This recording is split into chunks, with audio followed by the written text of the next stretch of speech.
नमस्कार, बहुत स्वागत है आपका। आप देख रहे हैं यूपी मांगे उत्तर और मैं हूं आपके साथ विवेक शुक्ला। उत्तर प्रदेश के 3 दागी आईपीएस अफसरों पर स्क्रीनिंग के बाद कार्रवाई हो गई है। आईपीएस अमिताभ ठाकुर, आईपीएस राजेश कृष्ण और आईपीएस राकेश शंकर को अनिवार्य सेवानिवृत्ति दे दी गई है, यानी कि जबरन रिटायरमेंट कर दिया गया है।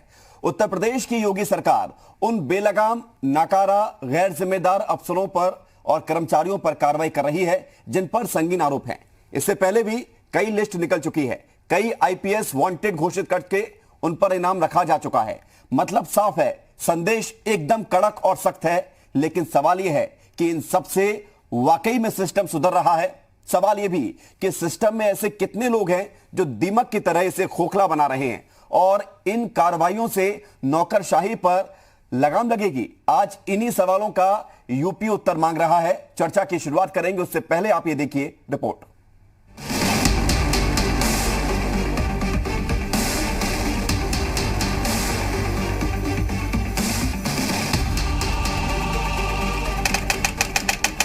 IPS Amitabh Thakur, IG rules and manual. IPS Rajesh Krishna, सेना नायक 10वीं battalion Barabanki. IPS Rakesh Shankar, DIG स्थापना। ये वो 3 आईपीएस अफसरों के नाम हैं जिन्हें अब वीआरएस देकर सिस्टम से विदा किया गया है। सिस्टम की सफाई के लिए उत्तर प्रदेश की योगी सरकार लगातार बेलगाम अफसरों को जबरन रिटायरमेंट दे रही है। वो अफसर जिन पर गंभीर आरोप है वो अपना काम ठीक तरीके से नहीं करते, वो सरकार के आदेशों की अवहेलना करते हैं। ऐसे अफसरों को अनिवार्य सेवानिवृत्ति देकर सिस्टम साफ किया जा रहा है। भारत सरकार के गृह मंत्रालय की स्क्रीनिंग में उत्तर प्रदेश के चर्चित आईपीएस अमिताभ ठाकुर के साथ आईपीएस राजेश कृष्ण और आईपीएस राकेश शंकर साबित हुए। 17 मार्च को आए आदेश के बाद अब प्रदेश के गृह विभाग की तरफ से उन्हें वीआरएस देकर जबरन रिटायर करने का आदेश जारी हो गया है। वीआरएस मिलने के बाद अमिताभ ठाकुर ने पहला ट्वीट किया और लिखा, मेरी जरूरत अब सरकार को नहीं है, जय हिंद। हालांकि बाद में वो मीडिया के सामने आए और कहा कि मैंने ईमानदारी से काम किया है। वीआरएस के आदेश की कॉपी पढ़ने के बाद तय करूंगा कि कोर्ट जाना है या नहीं। मेरी जानकारी में कोई शासन की नीति नहीं कहती है भ्रष्टाचार करो, कदाचार करो, दुर्व्यवहार करो, अनुचित काम करो। तो ऐसा जिस भी अफसर ने, चाहे वो किसी भी बड़े से बड़े पद पे रहा हो और मेरे संज्ञान में आया हो कि अपने पद का दुरुपयोग करके उसने गलत काम किया, तो मेरी जो हैसियत रही मैंने उसमें आवाज़ उठाई। मैं उसको तत्काल उसको एक्सेप्ट करूं। मैंने वीआरएस लिया, मैंने अपना साइन करके अपने पदभार छोड़ा, सरकारी गाड़ी छोड़ दी। अब मैं एक स्वतंत्र नागरिक हूं। अब मैं उसका अध्ययन करूंगा जो आदेश है, और यदि मुझे लगेगा कि उसमें स्पष्ट विसंगति है तो मैं इसको माननीय न्यायालय में चैलेंज करूंगा। मुलायम सिंह के साथ ऑडियो मामले के सामने आने के बाद आईपीएस अमिताभ ठाकुर चर्चा में आए थे। उसके बाद से उन पर लगातार कई आरोप लगते रहे। कई बार अपनी टिप्पणियों को लेकर भी वो विवादों में रहे हैं। कई मामलों में उनके खिलाफ जांच चल रही है। उनके अलावा आईपीएस राजेश कृष्ण के ऊपर आजमगढ़ में पुलिस भर्ती में घोटाले का आरोप है और आईपीएस राकेश शंकर पर देवरिया शेल्टर होम प्रकरण में संदिग्ध भूमिका के आरोप लगे थे, जिसकी जांच जारी है। उधर कांग्रेस कह रही है सरकार का इकबाल खत्म हो गया है, अधिकारी मनमानी कर रहे हैं, तो वहीं बीजेपी ने स्क्रीनिंग का पक्ष लेते हुए कहा सिस्टम में बेलगाम अफसर नहीं चलेंगे। तमाम भ्रष्टाचार के आला अधिकारियों पर जो गंभीर आरोप लगे हैं, सर्वविदित है कि योगी सरकार का इकबाल खत्म हो गया है। जिस तरीके से योगी सरकार के अधिकारी मनमानी कर रहे हैं, कांग्रेस के उन आरोपों की पुष्टि होती है। उत्तर प्रदेश में अपराध के साथ साथ भ्रष्टाचार में भी नंबर 1 है। इस तरह के बुनियादी सवालों को, मुद्दों को बरगलाने के विषय से काम चलने वाला नहीं है योगी जी। अब अच्छा तो यही है कि अब आपकी सरकार जाने वाली है और समाजवादियों की सरकार आने वाली है। जब समाजवादियों की सरकार आ जाएगी तो हर तरह के गैर बराबरी का खात्मा किया जाएगा और एक बेहतर उत्तर प्रदेश का निर्माण फिर से शुरू होगा। उत्तर प्रदेश की भारतीय जनता पार्टी योगी आदित्यनाथ की सरकार करप्शन और क्राइम पर जीरो टॉलरेंस की नीति पर काम कर रही है। वर्तमान जो कार्रवाई की गई है 3 आईपीएस अधिकारियों की स्क्रीनिंग में, वो जनता के सेवा के अयोग्य उनका आचरण पाया गया, उसके आधार पे उनको वीआरएस दिया गया है। सिस्टम की सफाई अभियान पहले से जारी है।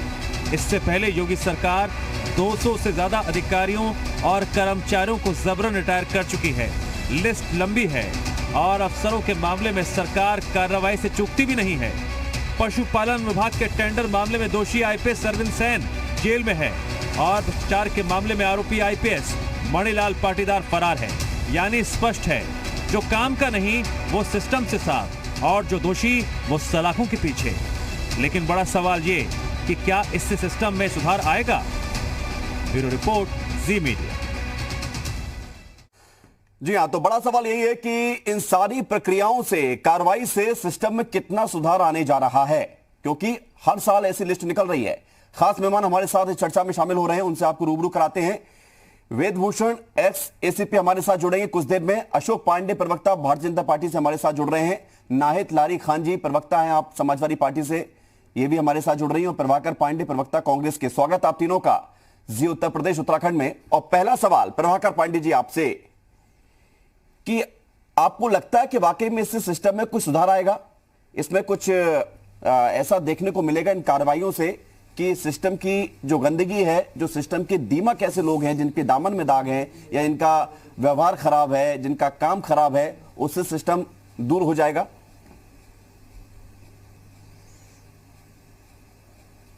विवेक जी, माननीय योगी जी मुख्यमंत्री बने प्रदेश का, तो प्रदेश की जनमानस ने सोचा कि ऐसे व्यक्ति का उद्भव हुआ है जिस पर कि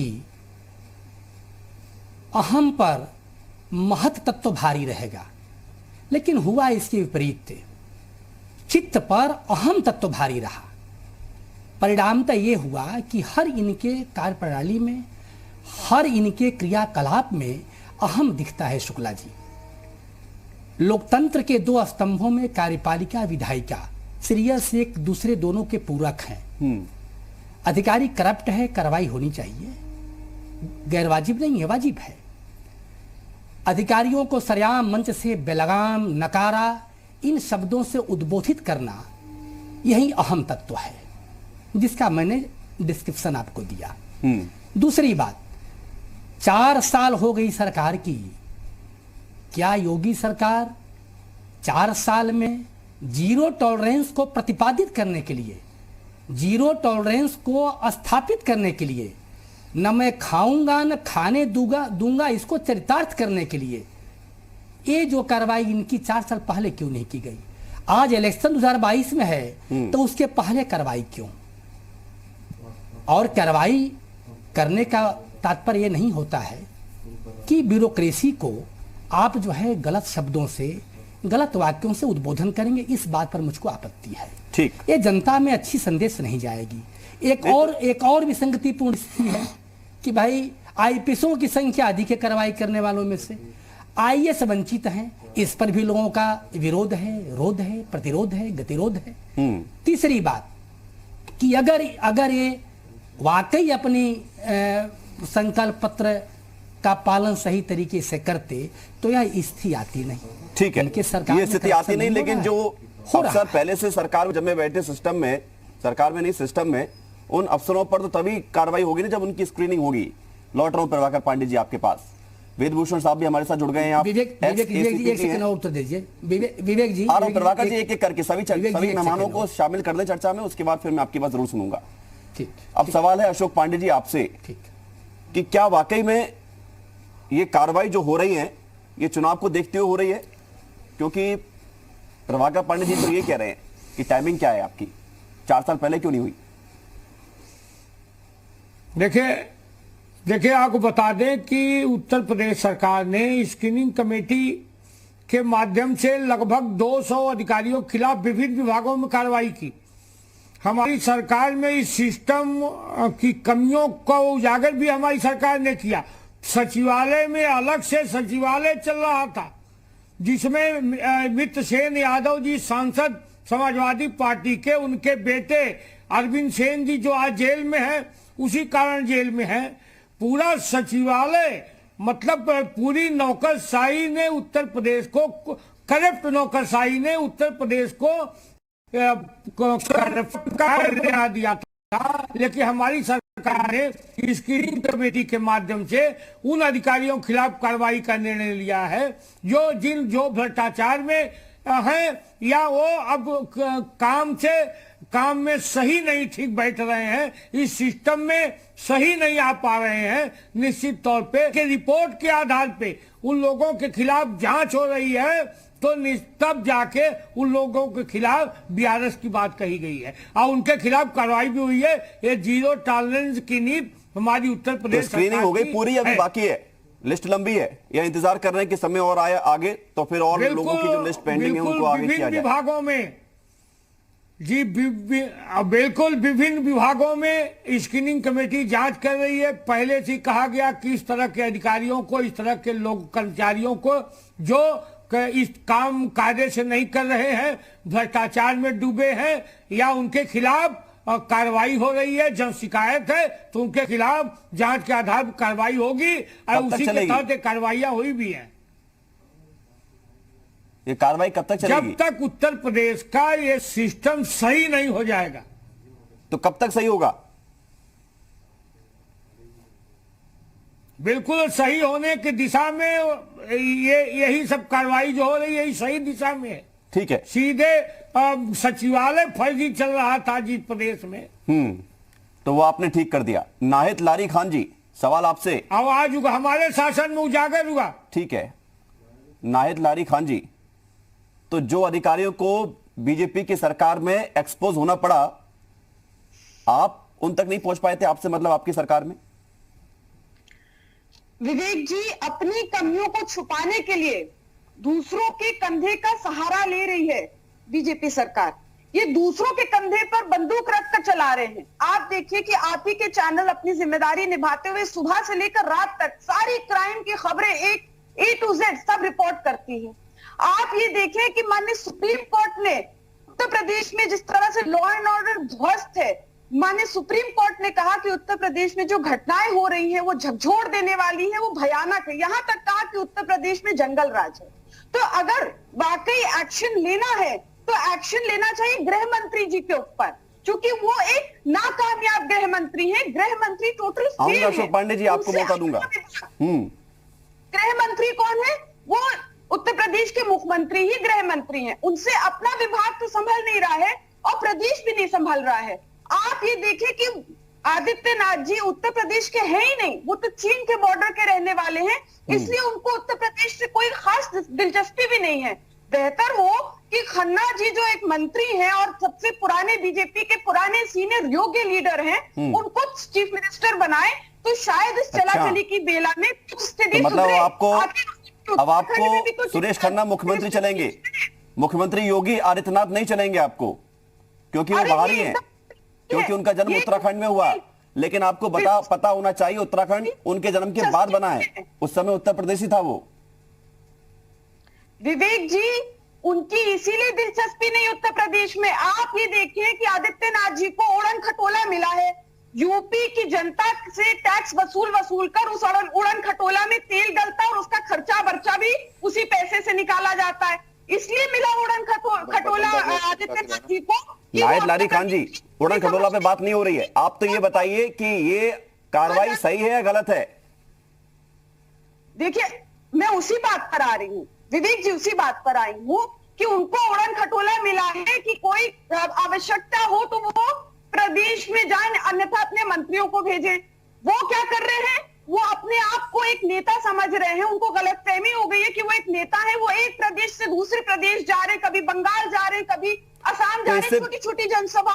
तो इससे जो है समाजवादी पार्टी को तकलीफ है क्या? नहीं, तकलीफ हमको ये है कि उनकी उत्तर प्रदेश तो जल रहा है, उत्तर प्रदेश में जंगल राज है, अपना प्रदेश तो संभाल नहीं पा रहे हैं। अन्य प्रदेश में छोटी छोटी जनसभाएं, छोटी छोटी नुक्कड़ सभाएं कर रहे जाकर। और अगर केपी ये कह रही है कि इन 3-4 आईपीएस ऑफिसर्स को जो वीआरएस इनको दे दिया है, तो इससे अब मान लिया जाए कि अब कल से उत्तर प्रदेश में कोई क्राइम नहीं होगा, अब कल से उत्तर प्रदेश क्राइम मुक्त हो जाएगा। ठीक है, ये जवाब लेंगे आपका। वेद भूषण जी, लौट रहा हूं मैं आपके पास। नाहिद जी, वेद भूषण जी, आपने सारी बातें सुनी होंगी। पॉलिटिकल अलग मसला होता है, किसी भी मामले को लेकर व्यूज अलग होते हैं, लेकिन हम चर्चा कर रहे हैं तो इसका कुछ सार्थक पहलू भी निकलना चाहिए। इस तरह से आईपीएस पर कार्रवाई होना, जबरन रिटायरमेंट देना एक बड़ा संदेश है, और आपको लगता है कि इससे बड़ा इंपैक्ट होगा आगे आने वाले समय में? बिल्कुल शुक्ला जी, इंपैक्ट होगा। देश का कॉन्स्टिट्यूशन है, उसका आर्टिकल 311(2) सरकार को ये ताकत देता है, पावर देता है कि 3 कंडीशंस में जब कोई अफसर गिल्टी करार कर दिया गया हो, नंबर 2 इंक्वायरी संभव ना हो, सपोज करो गवाह विदेश के अंदर है, इंडिया में नहीं आ सकते, या देश की थ्रेट टू नेशन, उन स्थितियों के अंदर सीधा डिसमिसल, रिमूवल किया जा सकता है। उसके अलावा अभी सरकार एक फंडामेंटल रूल 56J और 48 of CCS conduct rule pension का लेकर आई थी। उसमें सरकारों को पावर दी गई थी, तमाम हिंदुस्तान की सरकारों को, इवन सेंट्रल गवर्नमेंट को, कि जो तमाम ऑफिसर्स का परफॉर्मेंस चेक किया जाए, उनका रिकॉर्ड चेक किया जाए, पास्ट रिकॉर्ड। यदि उनका रिकॉर्ड वो सर्विस में रहने लायक नहीं है तो तुरंत उनको डिसमिस किया जाए, रिमूव किया जाए। इसका सबसे बढ़िया एग्जाम्पल अब जो फिलहाल महाराष्ट्र के अंदर सचिन वाजे को लेकर चल रहा है, ये बहुत बढ़िया एग्जाम्पल मैं आपको दे रहा हूं। यदि महाराष्ट्र सरकार ने इनको नौकरी में ना लिया होता, क्योंकि जेल में रहे, 16 साल नौकरी से बाहर रहे, इनको लाकर एक भ्रष्ट अधिकारी को, एक एक्सटॉर्शनिस्ट को लाकर नौकरी में बहाल कर दिया गया। तो ये यदि ऐसा ना किया जाता तो आज ये दिन महाराष्ट्र सरकार के अंदर ना होता। अब जो कंट्रोवर्शियल 3 आईपीएस ऑफिसर जिनको रिमूव किया गया था, इनके खिलाफ बहुत ही सीरियस एलिगेशंस है, करप्शन के एलिगेशंस है, सेक्सुअल हरासमेंट के एलिगेशंस है। इनका रिमूवल करना एक बहुत बड़ा मैसेज जाता है। उसके अलावा आपने देखा होगा IRS ऑफिसर्स को जब मोदी सरकार लिया था तो उनको सर्विस से रिमूव कर, के अंदर लाखों ब्रजभूषण जी, आपकी आवाज रुक रही है, लौट रहे हैं आपके पास। लेकिन जो आपने कहा कि एक बड़ा संदेश जाएगा और बाकायदा रूल भी है, तो प्रभाकर पांडे जी, स्क्रीनिंग में जो सही होगा वो अंदर रहेगा, जो नहीं होगा वो बाहर जाएगा। आपको लगता है कि इस मुद्दे पर इतनी बहस होना चाहिए जो आरोप लग रहे हैं? नहीं विवेक जी, कोई भी किसी भी पार्टी की सरकार हो, कोई भी सत्तासीन हो, कोई भी दल अपनी सरकार की फजीहत कराना नहीं चाहती है। करप्ट अधिकारियों के रहने से, विषय की स्पष्ट करने वाले अधिकारियों की उपस्थिति से कोई सरकार नहीं चाहती है। अगर कोई सरकार यह कार्य कर रही है तो सुखद है, अच्छा है। सरकार की मनोदशा और मन स्थिति को जानिए कि ये क्या बताना चाहते हैं, और यह करके भाई आपने आधार दिया करप्शन का, यह संदेश क्या देना चाहते हैं आप? विकास कार्य संदेश साफ है, आप क्या समझ रहे हैं? अब वह जीरो टॉलरेंस जो उन्होंने लिखा है, जो जीरो टॉलरेंस विवेक जी उन्होंने लिखा अपने संकल्प पत्र में, उसी के स्थापित के लिए कि भाई यह स्थापित हो जाए, कम से कम जनता ये जान जाए। लेकिन जनता बहुत कुछ जानती है। जांच कर रहे हैं आप, स्क्रीनिंग कमेटी आपने बनाया है, क्या गारंटी है कि वह स्क्रीनिंग कमेटी सही जांच कर रही है? क्या गारंटी है कि जांच करने वाले लोग ईमानदार हो सकते हैं? कौन लेगा? नहीं, इसके लिए आपको कोई ऐसी परिस्थिति बनानी पड़ेगी जो तटस्थ हो। उसमें जो है न्यायपालिका के रिटायर्ड जज उस कमेटी में हो, अच्छे सीनियर एडवोकेट्स हो, या आपके संज्ञान में आचरण से, चरित्र से ऐसे अधिकारी हैं प्रदेशों में, बहुत ईमानदार हैं, पूरे जीवन निकल गई, अपने मकान भवन नहीं बना पाए, और ऐसे अधिकारी हैं कि आधार पर बाहर कोई किया जा रहा है तो भी आपको विश्वास नहीं है। लौट रहा हूं, मुझे ब्रेक पर जाना है, नहीं ब्रेक पर जाऊंगा प्रभाकर पांडे जी, उसके बाद आपकी बात सुनूंगा, उसके बाद अशोक पांडे जी से जवाब भी लेंगे कि जो आधार है उसकी संवेदनशीलता कितनी है, उस पर कितना विश्वास किया जाए। छोटा सा ब्रेक है, यूपी मांगे उत्तर जारी है।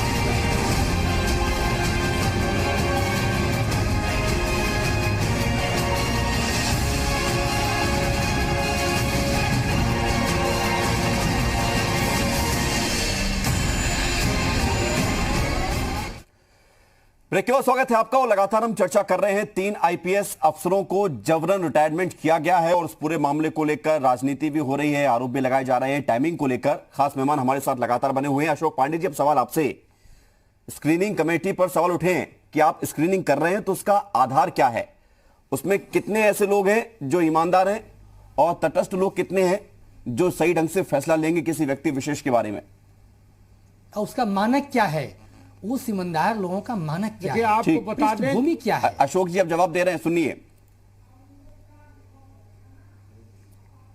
देखिए, आपको बता दें कि स्क्रीनिंग कमेटी में निश्चित तौर पे जिन लोगों को रखा गया है उनको जांचा परखा गया है। ये अलग बात है कि पांडे जी ऐसे दल से ताल्लुकात रखते हैं कौन सा स्केल आपके पास है? करती है नहीं, कौन सी स्केल है आपके पास पांडे जी?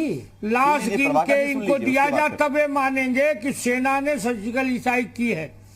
और ये कैसे जान गए कि स्क्रीनिंग टीम में पार्टी आपने बनाया है?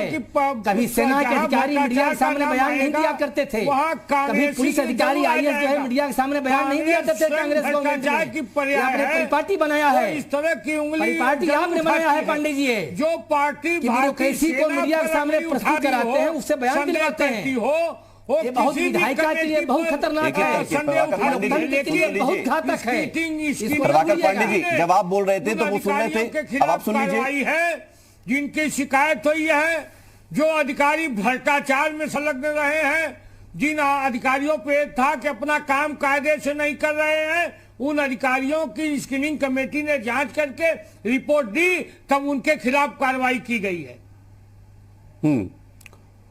तो तटस्थ लोग थे उसमें विवेक जी। सवाल यह है कि जो पैरामीटर सेट किया गया होगा, अशोक पांडे जी देखिए स्क्रीनिंग कमेटी की रिकमेंडेशन पर ही सारी चीजें होती हैं, ये बात ठीक है। कमेटी में उन्हीं लोगों को रखा गया है, तो अब सवाल, स्क्रीनिंग कमेटी में उन्हीं लोगों को रखा गया है जिनके बारे में पता है कि काम करने में अच्छे लोग हैं, ईमानदार लोग हैं। तो ऐसे कब तक चलेगा? क्योंकि सिस्टम को साफ करने के लिए आपको 5 साल मिले थे। अब जनता पर डिपेंड करता है कि 2022 में आपको दोबारा मौका देती है या नहीं देती है। उत्तर प्रदेश की जब तक कि उत्तर प्रदेश में नौकरशाही जो भ्रष्टाचार में डूब रही थी उससे उबाल नहीं जाएगी, तब तक हमारा उत्तर प्रदेश सरकार का ये रवैया अख्तियार रहेगा। इन्फिनिटी टाइम नहीं है ना आपके पास, का भ्रष्ट एक तय समय है। अशोक पांडे जी कोई भी हो, एक तय समय, उसके खिलाफ होगी। अशोक पांडे जी 4 साल आपके गुजर चुके हैं, 1 साल बाकी है, 2022 चुनाव है, उसके परिणाम बताएंगे कि आप आएंगे या दूसरा कोई और आएगा। समय नहीं हो रहा है ये चुनाव। हम जब हमारी सरकार आई तब से हमने कहा कि हम किसी इन सवालों पे, कानून व्यवस्था के सवाल पर, भ्रष्टाचार के सवाल पर हम जीरो टॉलरेंस की नीति अख्तियार करेंगे। हमने उत्तर प्रदेश में जब इनकाउंटर शुरू किया, विकास दुबे जी से इनका इनकाउंटर हुआ तो लोग परशुराम की मूर्ति लगाने लगे। हम जब मुख्तार अंसारी को के खिलाफ कार्रवाई करते हैं तो पंजाब सरकार उनको फर्जी मजदूर की हत्या में बंद कर देती है ताकि उत्तर प्रदेश में आ जाए। इन लोगों के प्रति भी शिकायत है। निश्चित तौर पे आपको बता दें कि ये प्रक्रिया जब सरकार आई है तब से प्रारंभ है। आऊंगा प्रभाकर पांडे जी, आपको मौका दूंगा, रिपीट करेगी, लेकिन उससे पहले जारी रहेगी। ठीक, अशोक पांडे जी। नाहिद लारी खान जी, देखिए कोई व्यक्ति, आप या हम, मैं खुद, एक छोटी सी यदि कंपनी स्टार्ट करते हैं तो इसमें कोई व्यक्ति यदि हम भर्ती कर लेते हैं और यदि वो काम का नहीं रहता है तो उसकी स्क्रीनिंग करके हम देख लेते हैं वो कितना काम का है, बाद में उसको नमस्ते कर देते हैं, जो रूल होते हैं उसके मुताबिक। वही तो हुआ है, होना चाहिए आगे भी। ठीक है विवेक जी, जो भी भ्रष्ट अधिकारी हो या कर्मचारी हो उन पर लगाम लगना ठीक बात है, और ये कोई बात नहीं कि अब चला चली की बेला में बीजेपी सरकार ये कर रही है, लेकिन यहाँ ये भी देखना जरूरी है कि कहीं इन अधिकारियों का यूज एंड थ्रो तो नहीं किया जा रहा है। उदाहरण के तौर पर मैं बात करूंगी रामपुर के एसपी रहे अजयपाल शर्मा की। रामपुर के जो एसपी थे अजयपाल शर्मा, उन्होंने खुलेआम कहा कि प्राइम पोस्टिंग के लिए लखनऊ 80 लाख रुपए पहुंचाना पड़ता है। तो कार्रवाई नहीं हुई अजयपाल शर्मा पर उस वक्त? नहीं, उस वक्त कोई कार्रवाई नहीं हुई थी। उसके बाद जांच सीनियर ऑफिसर की जांच टीम बैठी थी और जांच में ये बात सही पाई गई। आप ये देखिए, ये वैसे ही प्रकरण है जो महाराष्ट्र में हुआ। चूंकि अभी महाराष्ट्र की बात कर रहे थे वेद भूषण जी, तो ये वैसे ही प्रकरण है जो महाराष्ट्र में हुआ। ये वही बात है। ये उत्तर प्रदेश में भी एक अधिकारी ने स्पष्ट कहा कि हमें प्राइम पोस्टिंग के लिए 80 लाख रुपए लखनऊ देने पड़ते हैं। अब आप तो ऐसे लोगों को तो निकालना है जो भ्रष्टाचार करते हैं, जो करप्ट हैं। अब बात तो सुनिए, मैंने तो कहा कि ऐसे लोगों पर एक्शन होना चाहिए। आप बात तो सुनिए, मुझे मेरी कंप्लीट होने दें। एक महिला ने भी अजयपाल शर्मा के ऊपर आरोप लगाया कि उसके साथ शोषण किया और अपराधियों के साथ मिलकर ये फर्जी मुकदमे कायम करते हैं ये अजयपाल शर्मा। यहाँ तक इसी शर्मा ने रामपुर के सांसद, सपा सांसद माननीय आजम खान साहब के ऊपर भी 60-70 फर्जी मुकदमे कायम किए।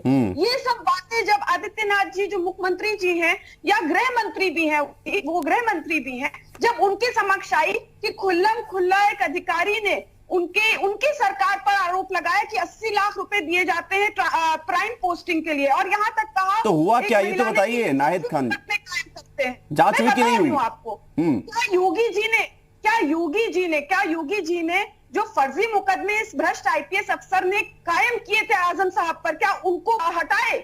नहीं हटाया। मतलब आपकी पीड़ा ये आजम खान बाहर आ जाए, बाकी लोग जितने भ्रष्ट हैं वो बने रहें, कोई दिक्कत नहीं।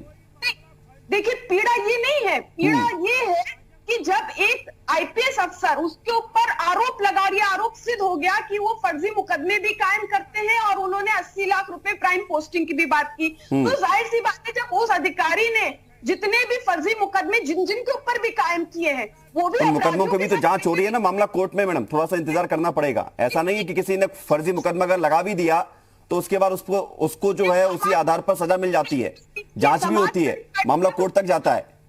नहीं विवेक जी, समाजवादी पार्टी का तो पूरा विश्वास है माननीय न्यायालय पर। हमें मालूम है कि हमारे साथ हमें न्याय जरूर मिलेगा।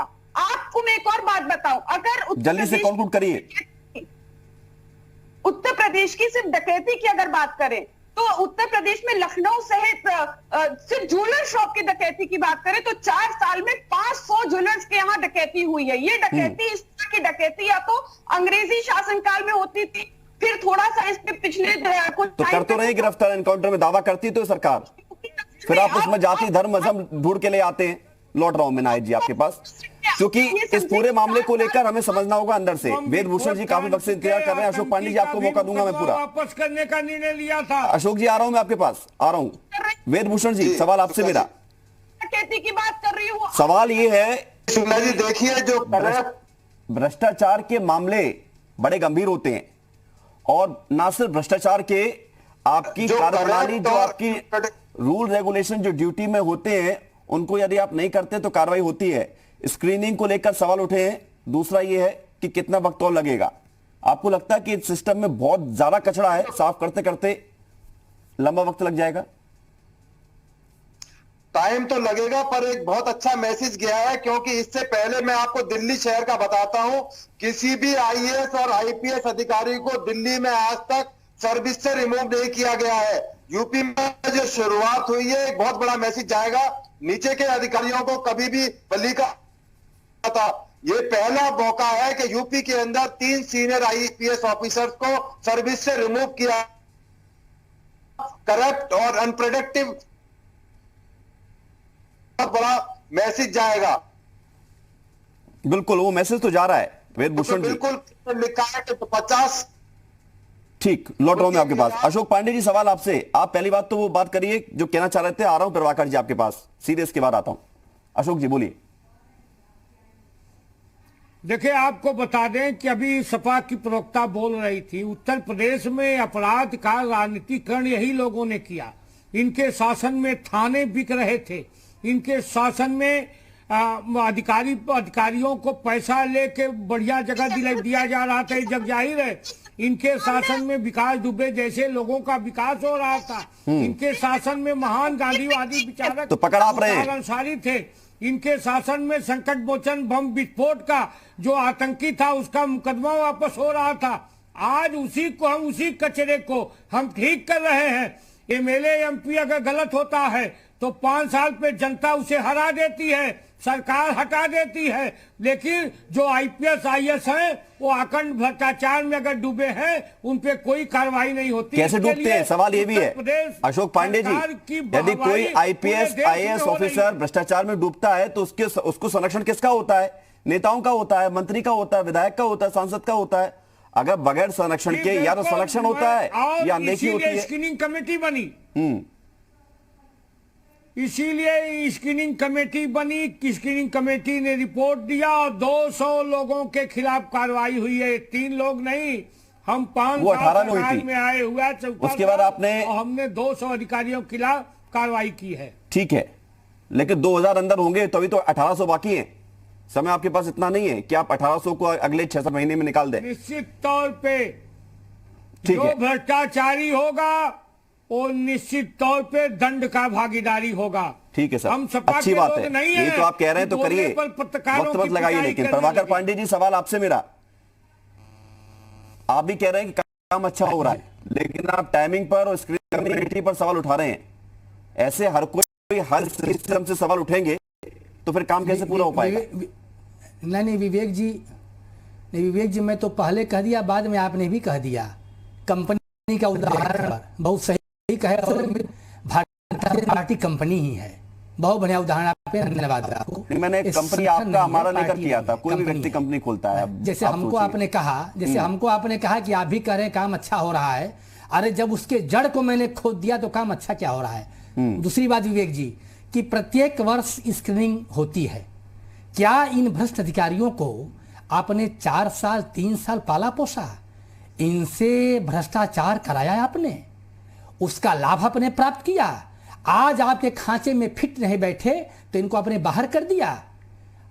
इनके खांचे में जो फिट बैठेगा वह ईमानदार है, इनके खांचे में जो फिट नहीं बैठेगा वो बेईमान है। अच्छा, तो यानी कि जितने लोग बाहर निकले सब इनके खांचे फिट नहीं बैठे हैं, जिनको तो आप किसकी तरफ है फिर? हाँ जी नहीं जी, सुने अब बताइए कि जरा वह उस व्यक्ति को ये परिणाम मिला है उसके मुखर होने का।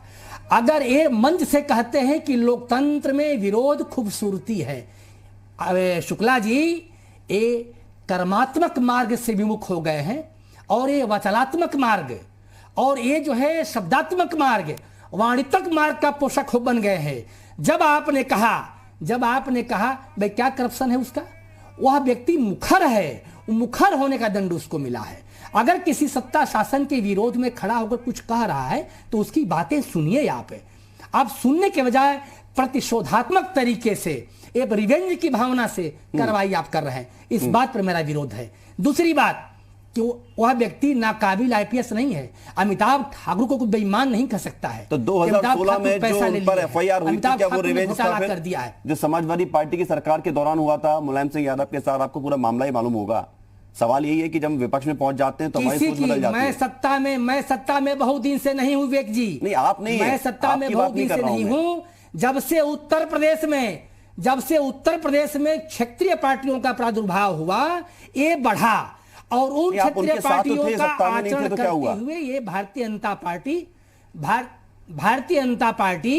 ये उन्हीं के नक्शे कदम पर चल रही है और बाकी भारतीय जनता पार्टी के पास कहने के लिए कुछ है नहीं मित्र। ठीक है, जब लाते हैं लौट रहा हूं मैं आपके पास। अशोक पांडे जी, अब सवाल ये है हाईवे कि स्क्रीनिंग करके कितने अधिकारियों को आप बाहर निकालेंगे? आप कह रहे हैं कि जब तक सिस्टम सुधर नहीं आएगा तब तक हम करते रहेंगे। देखिए, तो ये तो एक तरफ बात हो गई। कल ही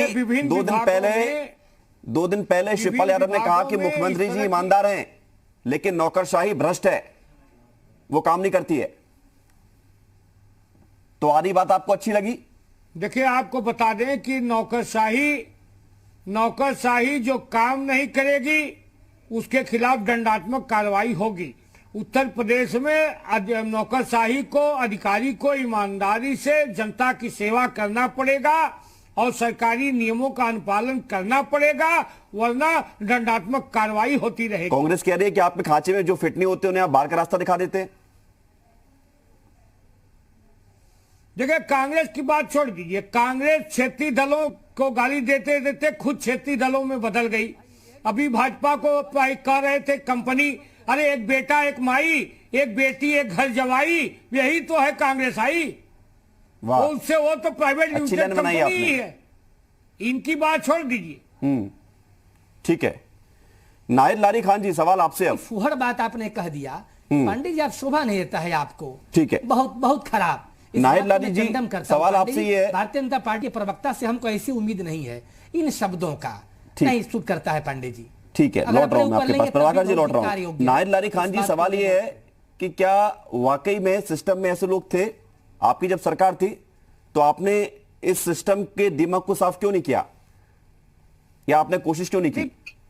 विवेक जी, अभी जो भाजपा के प्रवक्ता है माननीय पांडे जी, वो थाने और तहसील की बात कर रहे थे पिछली सरकार की। अरे अभी 6 दिन पहले भाजपा की कार्य समिति की बैठक में भाजपा के पूर्व विधायक ने कहा और मंच से कहा, आदित्यनाथ जी भी बैठे थे, प्रदेश अध्यक्ष भी बैठे थे, मंच से कहा कि उत्तर प्रदेश में थाने और तहसील बन गए भ्रष्टाचार के अड्डा। तो इससे बड़ा प्रमाण तो कुछ नहीं चाहिए ना आपको कि भ्रष्टाचार चरम पर है उत्तर प्रदेश में। चाहे आप कोरोना किट घोटाला देख लीजिए, चाहे आप शमशान घाट घोटाला देख लीजिए। आपने मेरे सवाल का जवाब नहीं दिया, ये बात तो कह दी। मैं आपसे सवाल कर रहा हूं कि यदि सिस्टम में आज जो कमियां निकलकर सामने आ रही हैं, ऐसा तो नहीं है कि एकाएक रातों रात ये कमियां हो गई, कमियां तो बहुत पहले से थी।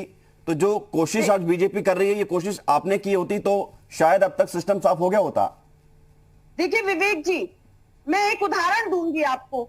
जब कोई एक डीजीपी नए आते हैं या कोई एक चीफ सेक्रेटरी नया बनता है किसी स्टेट का, तो क्या वो रोते रहते हैं पिछले चीफ सेक्रेटरी के बारे में कि वो पिछले चीफ सेक्रेटरी इतने खराब थे, वो अच्छा काम नहीं करके गए, इसलिए मुझे ये सब संभालने में टाइम लग गया है? नहीं, वो नहीं रोते हैं। उनका काम है अपना प्रदेश संभालना, वो अपना काम करते हैं। ठीक इसी प्रकार कोई डीएम एसपी भी जब नए जिले पे जाते हैं तो वो पिछले डीएम एसपी को बातें नहीं सुनाते रहते कि पिछले डीएम अच्छे नहीं थे या पिछले एसपी अच्छे नहीं थे, वो तो अपना काम करते हैं। तो चूंकि इन्होंने 4 साल कुछ काम नहीं किया, अब इनकी चली की बेला है। आप ये देखिए, कल का मैं आपको उदाहरण दूं कि चित्रकूट में जहरीली उनने 4 साल नहीं किया, आपने 10 साल नहीं किया। नहीं, ये आप कह रहे हो, मैं नहीं कह रहा हूं, ये मैं नहीं कह रहा हूं, क्योंकि सिस्टम की यदि सफाई चल रही है तो ये कोशिश आज क्यों हो रही है? ये पहले से होनी चाहिए थी। भाई सत्ता का मद इनकी पार्टी में तो ऐसा था कि अखिलेश जी ने पिताजी को भगा दिया, चाचा जी को भगा दिया।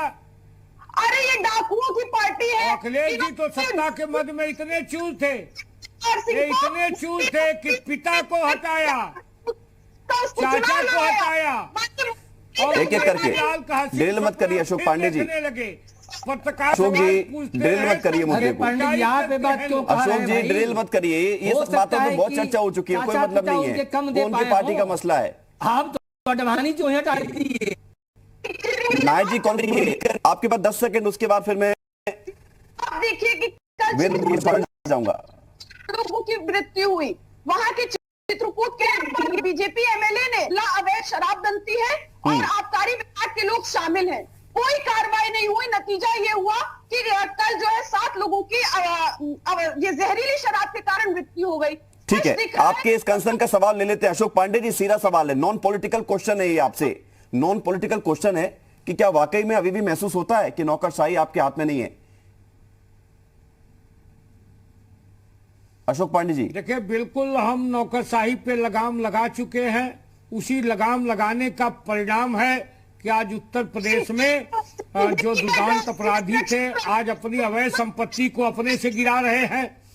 आज नौकरशाही थोड़ी ना थे, सारी जैसा वो जो आतताई आज वो जाके पंजाब में शरण लिए हुआ है, ये उत्तर प्रदेश। अरे आप नौकरशाही और एक अपराधी की तुलना एक साथ कैसे कर सकते हैं?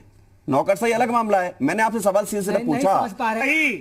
और पूर्ववर्ती सरकारों ने और नौकरशाही ने मिलकर इस तरह के विकास दुबे, मुख्तार और विजय मिश्रा जैसे लोगों को बढ़ाया था। आज हमारी सरकार ने नौकरशाही पर भी अंकुश लगाया और उत्तर प्रदेश में अपराधियों पर भी अंकुश लगाया। अपराधी वेदभूषण जी, सवाल मेरा आपसे, अब आपके दावे तो भाजपा सरकार नहीं है शरण लिए। अशोक पांडे जी, अब जनता को पता चलेगा ना कि वाकई में कंट्रोल हुआ है या नहीं हुआ है, या सिर्फ आपके दावे हैं। वेदभूषण जी, सवाल आपसे कि मैसेज तो अच्छा गया है, लेकिन ये मैसेज कब तक एक्टिव रहेगा? देखिए, अच्छी शुरुआत हो चुकी है। गवर्नमेंट की तरफ से इंस्ट्रक्शन है तमाम हिंदुस्तान के अंदर, मिनिस्ट्री ऑफ पर्सनल, जो कि इन तमाम चीजों को देखती है कि हर महीने स्क्रीन कमेटी उनको रिपोर्ट देगी कि जिन ऑफिसर्स का रिकॉर्ड ट्रैक खराब है, जिनकी इंटीग्रिटी डाउटफुल है, जो शक के घेरे में, जिनके खिलाफ करप्शन के एलिगेशन है। अभी आपके चैनल पर बात हो रही थी कि जो नायक जी, एक मिनट आ रहा हूं आपके पास। सीसीएस कंडक्ट टूल अलाउड नहीं करता कि कोई पब्लिक सर्वेंट पब्लिक डोमेन में किसी तरह की बात लाके अपनी सनसनी पैदा करना चाहे, वो उसके खिलाफ एक मिसकंडक्ट का मामला बनता है। जिस तरह से यूपी में देखने को मिला कि कुछ ऑफिसर्स ने इस तरह के वेग एलिगेशंस लगाने शुरू कर दिए कि एसएचओ बिकते हैं, थाने बिकते हैं, डीसीपी की पोस्टिंग होती है। ये मिसकंडक्ट है, कंडक्ट रूल के खिलाफ है। यदि उनके खिलाफ इस तरह का कोई एक्शन डिसिप्लिन लिया जाता है वो बिल्कुल जायज है, क्योंकि और किसी को शक है तो उसके आदेश को कोर्ट में चैलेंज कर सकता है। सुप्रीम कोर्ट खुली हुई है, इलाहाबाद हाई कोर्ट है। यदि उसको लगता है कि वो शासन से पीड़ित है, सरकार से पीड़ित है, उसको पूरा अधिकार है अपनी ग्रीवेंसेस को जाकर कोर्ट को बताने का। कोर्ट को भी यदि आप विश्वास नहीं करेंगे तो उसका तो कोई इलाज है नहीं। अल्टीमेटली कोर्ट में जाने का अधिकार उनसे नहीं छीना गया है। सर दिक्कत यही है, सारे मामले कोर्ट में तो सुलझते हैं, सरकारें बनती बिगड़ती भी अब कोर्ट में ही है, क्योंकि बगैर कोर्ट के तो कुछ इस देश में हो ही नहीं रहा है। कोर्ट के बिना तो कोई फैसला पूरा हो ही नहीं रहा है। कोर्ट पर इतना बोझ पहले से ही है, हर मामले को लेकर यदि कोर्ट भागेंगे तो सिस्टम पूरा गड़बड़ा जाएगा। बहुत शुक्रिया, समय समाप्त हो गया। वेदभूषण जी, अशोक पांडे जी, नाहिद लारी खान जी और प्रभाकर पांडे जी, बहुत बहुत धन्यवाद आपका इस चर्चा में शामिल करने के लिए। और आपने जो चर्चा की इससे निकलना सार ये था कि यदि जो सरकार फैसला ले रही है इसका असर कितना होगा। पॉलिटिकल आरोप प्रत्यारोप चलते रहेंगे, ये काम भी है, लेकिन इसका असर दिखना चाहिए, जिसकी उम्मीद है। यूपी मांगे उत्तर में इतना ही, छोटा सा ब्रेक है, खबरें लगातार जारी हैं।